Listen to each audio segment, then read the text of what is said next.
We have a really full program today and a really exciting program. I just want to talk about it. If you note, you'll note there's copies of the program over on the side table.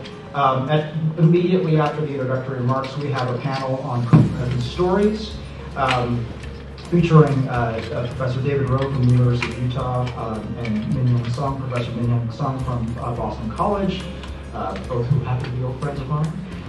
120 years ago, January, the first Korean immigrants, 102 people, came to the United States for farm laborers. They worked fingers to the bone every day to survive. We didn't have a country and go through a great deal of difficulties and adversities.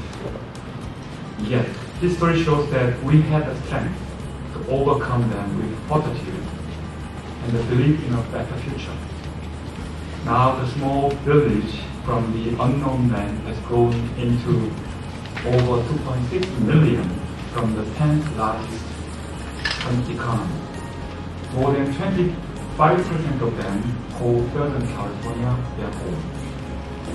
Through today's conference, we read through 120 years of Korean American history, how their journey was reflected in Korean American stories. And we will have the opportunity to discuss our community's real-time agenda, such as our identity, diversity, and solidarity with other minority communities. With that note, once again, I thank you, every one of you, for gracing this event with your presence. Thank you very much. What are the imprints of U.S. empire in the histories of North and South Korea, in the migration of military brides, the LA uprising, the transnational phenomenon of transracial adoption, and the global popularity of K-dramas, K-pop, and the prevalence of the beauty industry? What is the sense of Korean American peoplehood in the overarching context of U.S. racial capitalism and white supremacy? I look forward to the thought-provoking exploration today as we explore the question of what is history and how we might occupy the same beds, sometimes with similar, but hopefully with different degrees. Thank you. So let me start off by talking about Youngwan, East Coast West. Youngwan is a preternaturally gifted writer, had come to the U.S. by way of Tokyo, and left colonial Korea to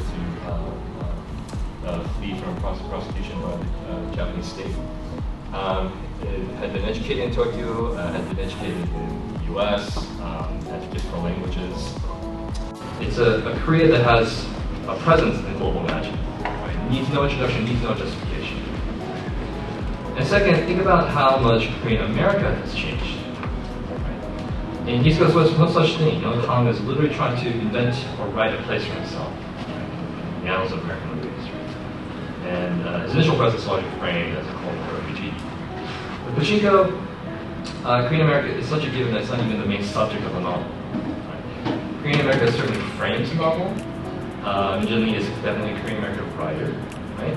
And Korean America plays a pivotal role, but it's secondary. It's not necessarily the main focus. It's fun contrast.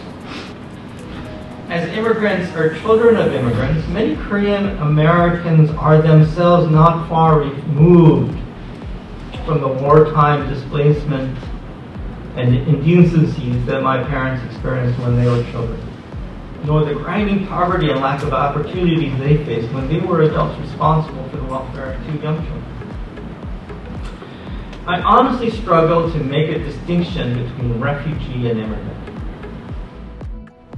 We must be on guard against the possibility that we cast ourselves as the victim so as to use it as a shield to rationalize our victimizing others for our own self-gain.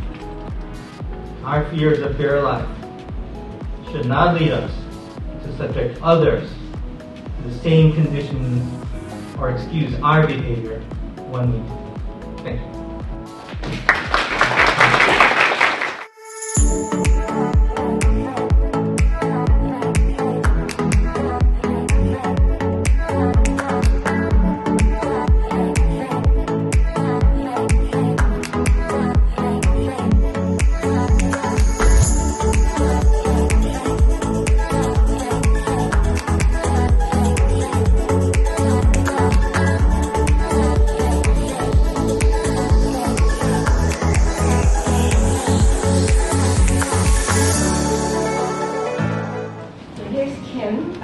raising his right hand to swear to tell the truth in front of the House Committee on Un-American Activities on the 28th of June 1955. During these hearings, Kim challenged and tried to expand conceptions of freedom.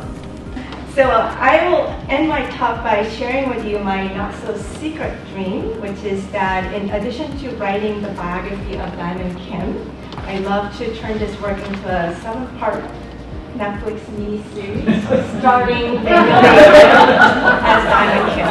So if there are any future filmmakers in the audience, let's talk. Thank you.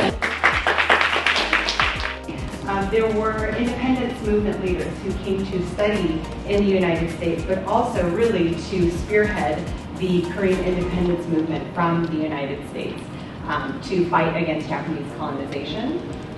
So there are more than these two, but I just wanted to highlight these two figures here. Syngman Rhee came to the United States in 1904. He came to further Korea's independence movement. So I hope that by thinking about Korea's trans-Pacific history as a nation and people that endured Japanese colonization, American empire, a devastating war, and ongoing U.S. militarization, I just hope that we can have a better understanding of the history and experiences of Korean Americans who are here today. That's it. Thank you.